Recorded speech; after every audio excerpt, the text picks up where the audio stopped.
한 30여 분 전에 서강교회 그 이세순 권사님하고 김미연 권사님이 지난 토요일에 이어서 오늘 또 왔다 가셨습니다. 8시 반에 모이는 줄 모르고 7시에 와가지고 기다리고 있다 그래서 잠시 4대 차례 찬양하고 기도하는 가운데 양쪽 눈을 똑같이 성경을 못 읽던 성경을 다 읽고 그렇게 돌아가셨습니다.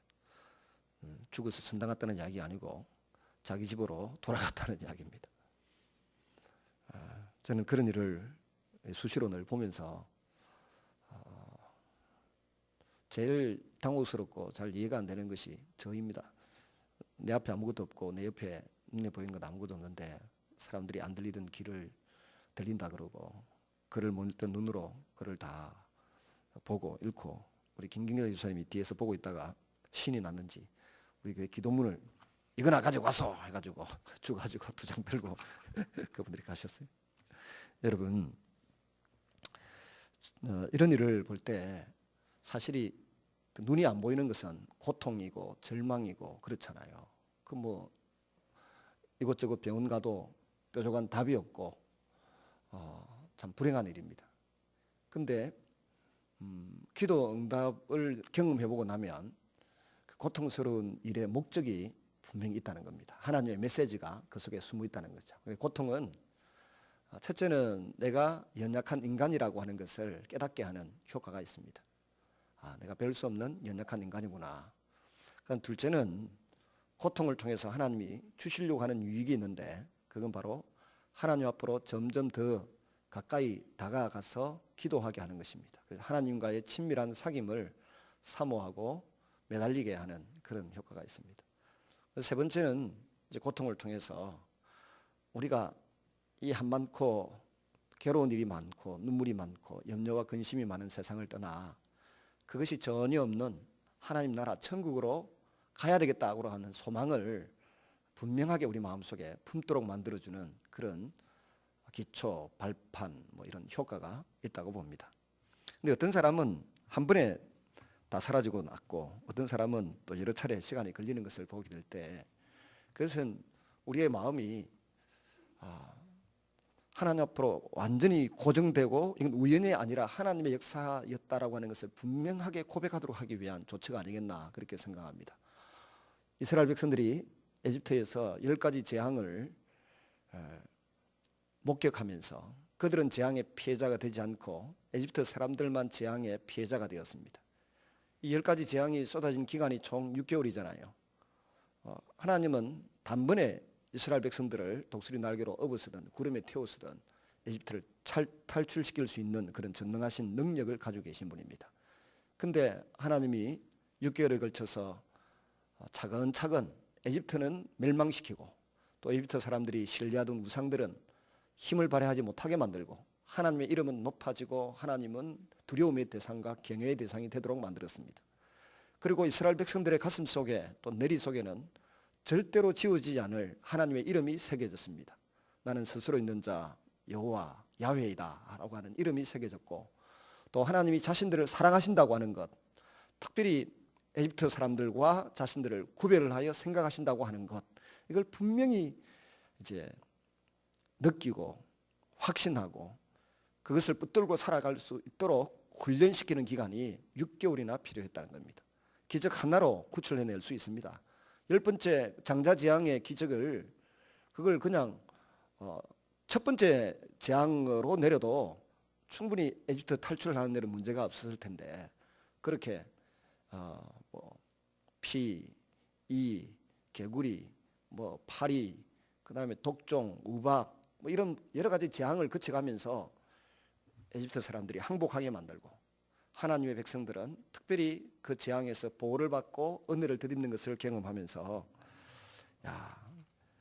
하나님은 자신이 누구인지 분명하게 증명하시고 드러내기를 원하셨다는 것을 깨닫게 되는 거죠. 그리고 이스라엘 백성들은 우리가 하나님의 눈동자같이 보배롭게 여기시는 그런 존재들이다. 하나님의 언약의 백성들이다 라고 하는 것을 확신하게 만드는 효과, 그 기간이 6개월 동안이나 필요했다는 것입니다.